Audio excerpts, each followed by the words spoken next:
누구한테나 걱정이 있고 고민이 있습니다. 꿈 많은 우리 청소년들도 마찬가지 아니겠습니까? 진로부터 이성 친구에 관한 고민, 가족들하고의 갈등, 다양한 고민을 안고 있을 수 있는데 우리 부산에 한국 청소년 상담복지개발원이 있다네. 청소년들의 편에서 고민과 걱정을 덜어주는 곳이라는데 구체적으로 어떤 일을 하는 곳이고 청소년들에게 어떤 도움이 되는 곳인지 함께 이야기 나눠보겠습니다. 예, 한국 청소년 상담복지개발원의 이기순 이사장 함께합니다. 어서 오십시오. 어서 오십시오. 네, 안녕하세요. 우선 한국 청소년 상담복지개발원 이곳이 어떤 곳인지 좀 소개해 주시죠. 네, 저희는 지금 말씀하신 것처럼 어려운 문제를 가진 청소년을 지원하는 기관이고요. 예. 저희가 2014년도에 공공기관 이전으로 부산에 내려와서 지금 해운대구 센텀에 있습니다. 네. 그래서 정말 사회적으로 관심이 필요한 청소년들을 다 지원하고 있는데 예를 들자면 지금 여러분들 고민 걱정이 많은 청소년들한테 상담도 해드리고 우울 불안 등 정신건강 문제를 겪는 청소년들한테 다양한 심리 지원을 해드리고 있고요. 또 학교를 나온 제도권 밖에 있는 청소년들이 상당히 있어요. 우리가 네. 이거를 학교 밖 청소년, 가정 밖 청소년이라고 하고 있는데 이 청소년들한테 전국에 학교 밖 청소년 지원센터가 한 220개가 있는데 네네. 이 센터를 통해서 지원을 하고 있고요. 또 이렇게 청소년들을 도와주고 있는 청소년 상담사 선생님들이 있어요. 이분들한테 자격증을 주고 전문 연수를 시켜주고 또 각 교육 프로그램을 개발하고 있는 어쨌든 학교 안에 있는 청소년 아닌 학교 밖에 있는 청소년을 지원하고 있는 총괄 기관이라고 보시면 될 것 같습니다. 네.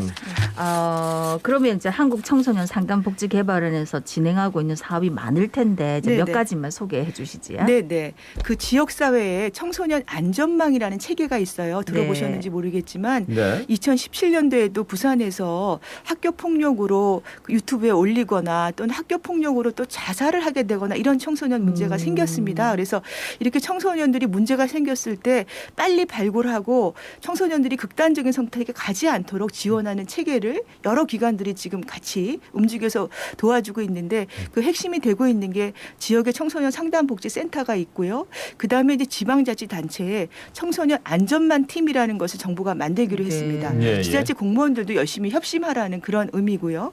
그리고 여기에는 또 이들만 있는 게 아니라 병원도 들어오고 학교도 들어오고 또 법무부 쪽도 들어오고 해서 전체가 종합적으로 지원하는 체계입니다. 그리고 이제 내후년에는 위기 청소년 통합 정보 시스템을 구축해서 예. 위기 청소년들이 발생했을 경우에 어떤 지원을 받았고 다음에 필요한 지원은 또 무엇인지를 각각의 기관들이 쉽게 알고 연계해서 청소년들한테 필요한 종합적인 지원을 다 드릴 수 있게끔 이거를 좀 더 빨리 그다음에 빠짐없이 빈틈없이 할 수 있도록 하는 체계를 만들 예정이고요. 네. 그리고 이제 또 위기 청소년들 중에서 특히 이제 아까 요새 자살 자해하는 청소년들이 많이 늘어나고 네. 있어요. 그래서 부산에도 저희가 사하구에 있는 청소년 상담복지센터를 자살자의 집중 클리닉 센터를 운영하고 있습니다. 이렇게 집중적인 문제가 있는 부분들은 특별한 또 지원을 해드리고 있고 또 정서행동치유센터라고 해가지고 대구에 그 청소년 디딤센터가 생겼습니다. 특히 예. ADHD나 우울한 청소년들을 치료해 주는 곳이라고 보시면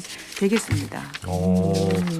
그러니까 이제 국가에서 사회 안전망에 특히나 청소년 관련해서의 사회 안전망을 총괄하는 곳이다. 네네. 예, 어떻게 보면 굉장히 일을 많이 하시는데 코로나19 때문에 아무래도 청소년들이 이제 대면 자체도 좀 힘들고 그래서 상담 건수가 어떻게 되는지 그것도 좀 궁금하네요. 네. 저희 청소년 사이버 상담 1388에 예. 보통 한 24만 건 정도가 오는데 코로나 시기를 겪었던 20년도에는 32만 건으로 30%가 늘어났고요. 네. 그리고 올해는 벌써 8월에 이 32만 건이 넘어섰어요. 그래서 현재 한 34만 건 정도 청소년들이 사이버 상담센터 들어와서 자기 고민 문제를 많이 얘기하고 있고 예. 또 이제 지역의 청소년 상담복지센터에 도움을 요청한 비율도 부산이 상당히 많아요. 부산 지역의 청소년들이 일탈이나 비행이나 이런 문제로 유형화시켰을 때 그 그 전국 평균이 한 8.2%인데 부산 같은 경우는 한 12% 정도 됩니다. 네. 그러니까 조금 4% 정도 높게 나타나고 있고요.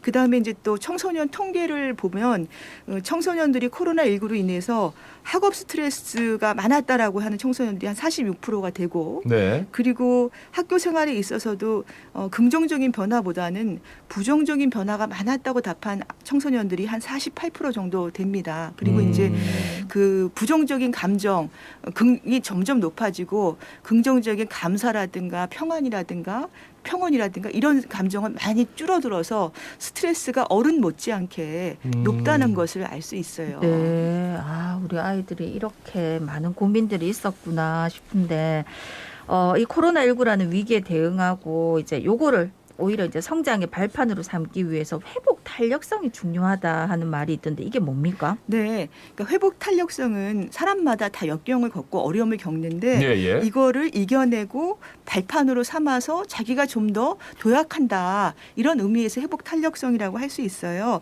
그 우리가 사실상 이렇게 코로나19를 오는 거는 우리 힘으로 온 것도 아니고 우리가 그렇죠. 막을 수도 없는 일인데 네네. 이거를 바라보는 자기의 어떤 마음, 태도 내가 이걸 어떻게 대할 것인가 뭐 이런 것들이고 또 갑자기 뭐 어떤 고난을 당했을 때도 피할 수는 없잖아요. 그렇죠. 이거 이겨내는 힘인데 그러려면은 이제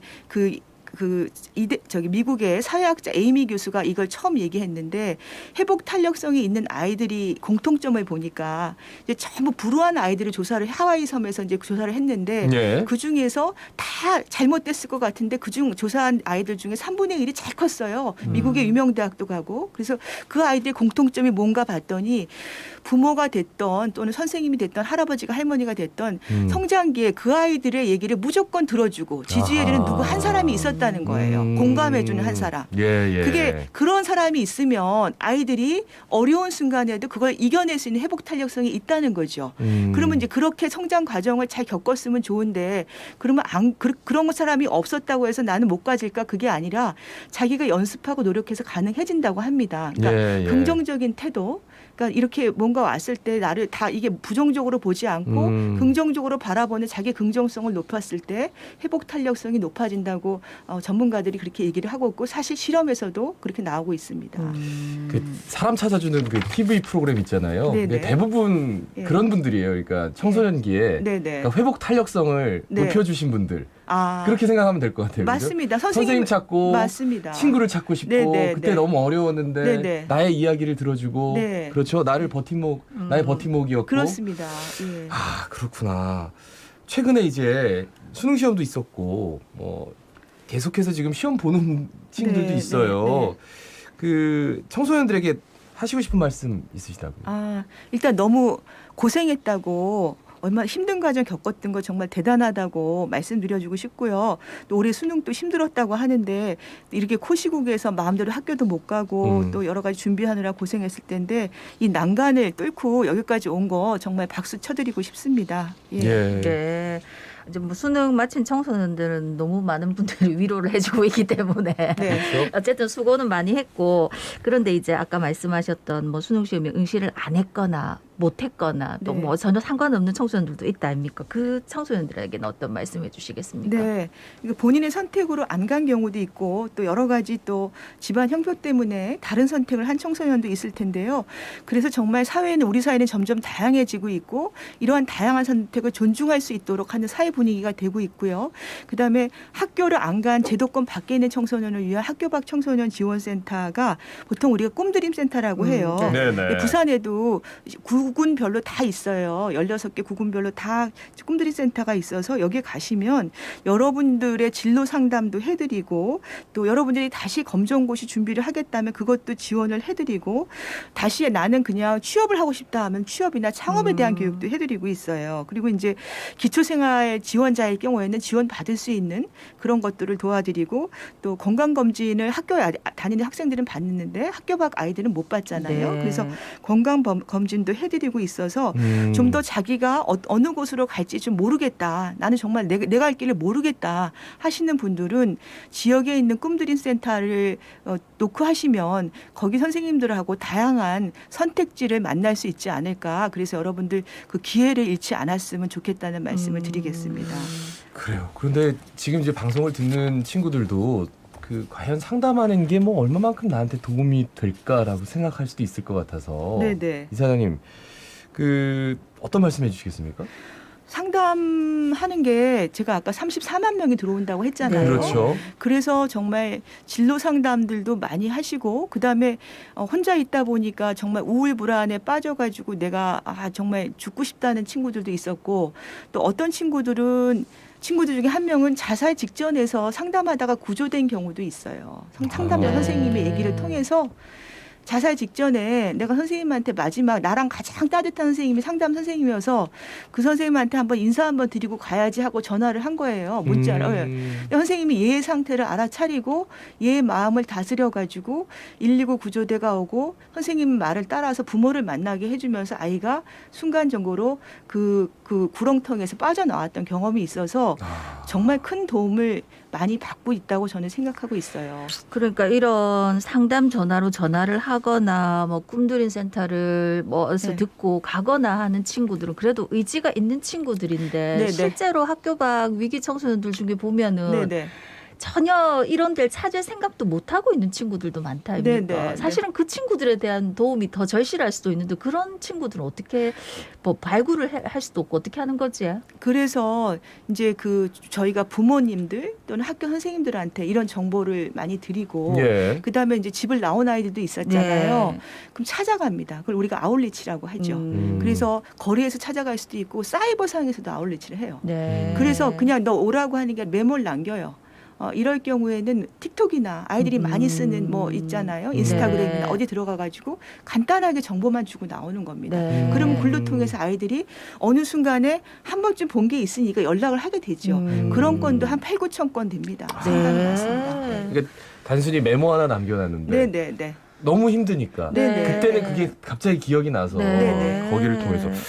야, 이 상담이 필요한 청소년이 있다면은 그러면 뭐 어디로 좀 연락을 하면 좋을까요? 네, 일단 청소년 사이버 상담 1388이라고 홈페이지를 저게 접속하시면 1388. 예. 예. 거기 바로 들어오셔가지고 채팅 상담을 받으실 수 있고요. 음. 그 다음에 전화로는 그냥 여러분들이 이제 휴대전화 많이 하시니까 지역번호 플러스 1388 누르시면 돼요. 네. 아, 그러니까 부산 같으면 051 1388. 네네네. 어. 그리고 카카오톡 상담도 해요. 그러면 거기 카카오톡 채널에 청소년 상담 1388을 추가하면 상담자랑 1대1로 상담을 하게 되고요.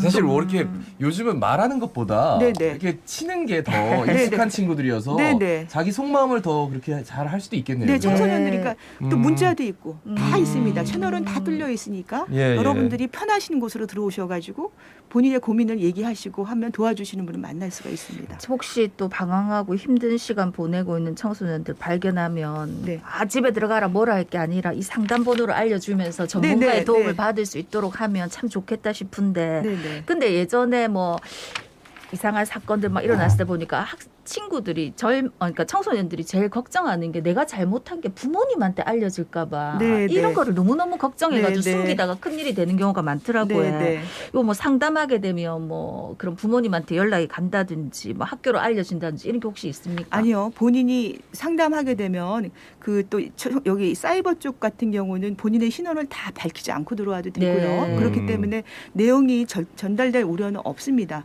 그리고 만약에 필요한 경우는 본인의 동의를 얻게 되죠. 예. 그런 걱정은 안 하셔도 될 것 같습니다. 네. 그래요.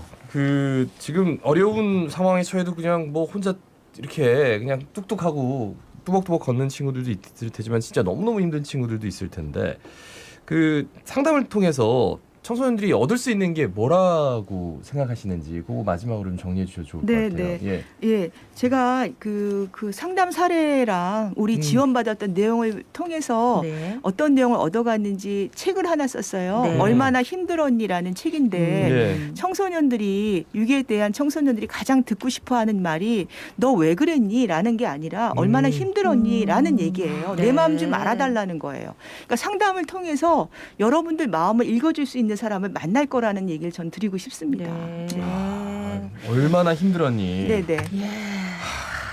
뭐. 처음에 딱 전화 이렇게 하면 그냥 듣고 계시는 거예요?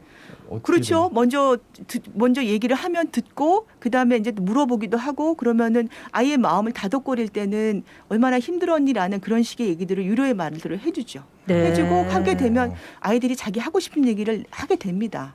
어떤 순간이 뭐가 어떤 게 어려웠는지. 네. 그렇게 보통 부모들은 너 왜 그랬어라고 야단부터 또는 많이 그렇게 그런 네, 경우가 네. 많잖아요. 예, 예. 근데 아이들은 그런 게 싫다는 거예요. 그래서 얼마나 힘들었니가 저의 책의 제목입니다. 네. 아, 진짜 지금 또 아이를 키우고 있는 부모님들도 듣고 또 많은 생각들을 하실 것 같은데.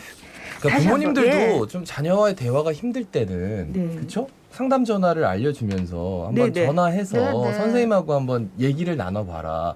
왜냐면 이제 이분들은 정말 확실한 전문가시기 때문에 그죠? 그게 좋으실 것 같아요. 네. 부모들은 감정이 섞여서 야단을 치게 되기도 네. 하니까 그러니까. 부모랑 같이 아이가 상담받으러 오는 경우도 있어요. 아, 예. 부모님 필요하시면 같이 오셔도 됩니다. 알겠습니다. 아, 예. 1388 꼭 네. 기억하고요. 뭐 다 됩니다. 문자 되고 카톡도 되고 다 되니까 360일 24시간 원하는 시간 다양한 방법으로 편리하게 이용하실 수 있다는 거 다시 한번 강조하겠습니다. 말씀 잘 들었습니다. 고맙습니다. 고맙습니다. 네, 지금까지 한국청소년상담복지개발원의 이기순 이사장이었습니다.